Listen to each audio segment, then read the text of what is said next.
Ça y est, c'est fait. Le Sénégal a obtenu sa qualification pour les huitièmes de finale de la Coupe du Monde.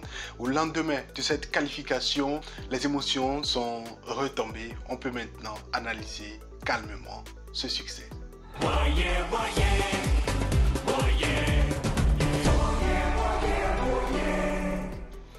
Salut à toi, bienvenue sur ma chaîne, moi c'est Jacques, ici j'analyse l'actualité sportive africaine et si tu ne l'as pas encore fait, abonne-toi à ma chaîne, active la cloche de notification pour qu'on puisse continuer par être nombreux à évoquer les performances de nos sportifs sur le continent. Le continent est représenté à la Coupe du Monde 2022 par 5 et parmi les 5, le Sénégal est le premier à obtenir son billet pour les huitièmes de finale, un succès obtenu mardi qui lui permet de pouvoir réussir à continuer le chemin.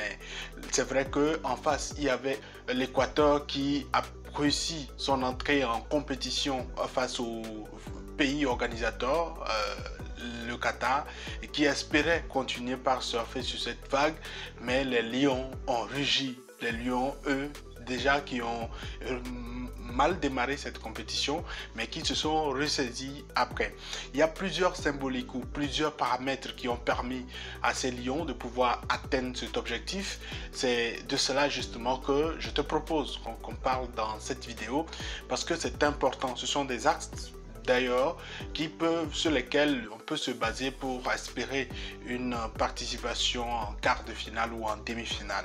Déjà, le groupe a été marqué psychologiquement par l'absence du métronome Sadio Mané et donc psychologiquement tout le monde sait qu'il y a un travail à faire, qu'il y a un travail supplémentaire à faire et dans les communications, que ce soit du sélectionneur, du capitaine ou d'autres joueurs, j'ai à plusieurs reprises entendu on veut faire ça pour Sadio Mané, on veut se battre pour Sadio Mané, on veut se battre pour le Sénégal, on veut se battre pour le continent. Déjà psychologiquement ils savent ce à quoi s'en tenir, ils savent qu'il y a une pression et donc ils doivent à tout prix répondre. Le statut de champion d'Afrique oblige les Sénégalais à pouvoir se surpasser, à être des exemples.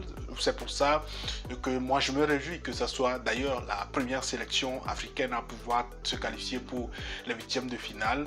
On parlera peut-être dans une autre vidéo par rapport à l'adversaire en huitième de finale qui n'est autre que l'Angleterre. Quelles seront les chances, on en parlera, mais je pense que face à l'Équateur il y a eu ce paramètre psychologique. Il y a eu également l'autre paramètre psychologique qui a joué en faveur du Sénégal, les hommages rendus à Papa Bouba Diop.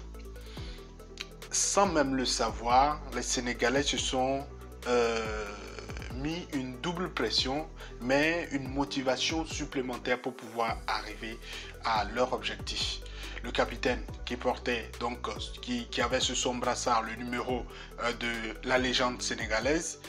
Il y a les joueurs également qui psychologiquement savaient que c'était un moment important. Le sélectionneur également qui déjà avant cette rencontre savait que c'était un jour capital.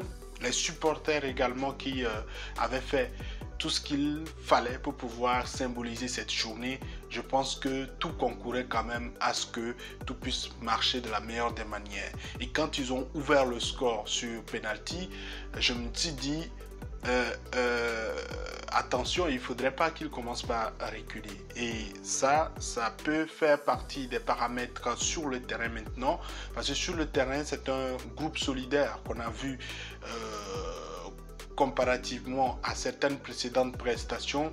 C'est un groupe très solidaire, très engagé qui s'est présenté avec des joueurs qui savaient ce à quoi s'en tenir et même quand ils avaient encaissé le but égalisateur, ils n'ont pas baissé les bras. Moi je pense que l'atout majeur du Sénégal reste la qualité de son effectif avec des très jeunes joueurs et qui sont déjà à un très haut niveau, qui sont habitués à ce type de pression.